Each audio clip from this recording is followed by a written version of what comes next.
कोटिमहल तहसील की अरबों की शासकीय भूमि को लेकर अवमानना के मामले में उच्च न्यायालय खंडपीठ इंदौर की डबल बेंच ने अपीलीय आवेदन स्वीकार करते हुए आदेश सुरक्षित रख लिया है। उच्च न्यायालय खंडपीठ इंदौर द्वारा भी मिसलेनियस पिटीशन में पारित आदेश के विरुद्ध भी शासन पक्ष ने सर्वोच्च न्यायालय में एसएलपी दायर की गई, जिससे जिला प्रशासन नीरज कुमार सिंह को उज्जैन में बड़ी राहत मिली है।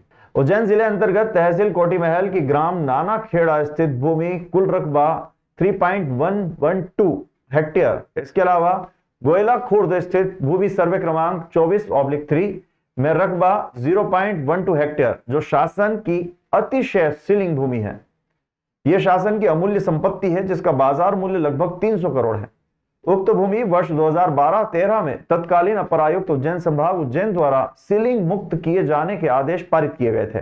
तत्कालीन अपर आयुक्त के विरुद्ध लोकायुक्त में अतिशेष भूमि में शासन विरुद्ध आदेश पारित किए जाने के संबंध में विस्तृत जांच उपरांत लोकायुक्त उज्जैन ने 25 प्रकरण पंजीबद्ध किए थे।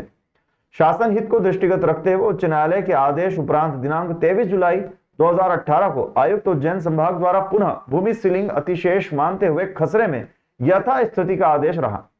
नारायण पिता देवाजी जो पूर्व में उक्त भूमि के धारक थे के वारिसानों गुलाब चंद एवं अन्य द्वारा उच्च न्यायालय खंडपीठ इंदौर में रिट पिटीशन दायर कर तहसील न्यायालय में नामांतरण का आवेदन पत्र प्रस्तुत किया गया था। समयावधि में नामांतरण न किए जाने पर अवमानना याचिका माननीय उच्च न्यायालय खंडपीठ इंदौर में प्रस्तुत की गई। माननीय न्यायालय की अवमानना याचिका एवं रिट पिटीशन में दिए गए आदेश के पालन में तहसीलदार द्वारा नामांतरण आवेदन पत्र का निराकरण 21 मार्च 2024 को किया गया।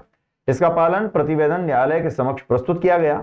उक्त अवमानना याचिका में 3 जुलाई 2024 को उच्च न्यायालय खंडपीठ इंदौर द्वारा पारित आदेश के संबंध में कंटेप्ट अपील दायर की गई, जिसमें माननीय उच्च न्यायालय खंडपीठ इंदौर डबल बेंच द्वारा सुनवाई उपरांत अपीलीय आवेदन को स्वीकार करते हुए आदेश सुरक्षित रखा गया है।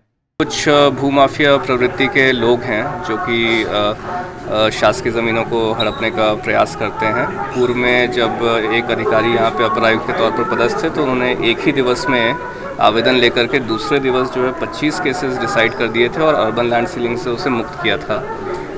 इसको लेकर के हम लोग लगातार हाई कोर्ट से लेकर सुप्रीम कोर्ट में लड़ रहे हैं और इसी के संबंध में एक आदेश माननीय न्यायालय का हुआ था जिसमें कि संबंधित पार्टी के पक्ष में नामांतरण करने के आदेश दिए गए थे, लेकिन चूंकि ये शासकीय भूमि है तो इसके लिए हम लोग पुनः सुप्रीम कोर्ट गए और सुप्रीम कोर्ट से हमें राहत मिली है और उस ऑर्डर पर स्टे हुआ है और उसको मेरिट्स पर सुना जाएगा।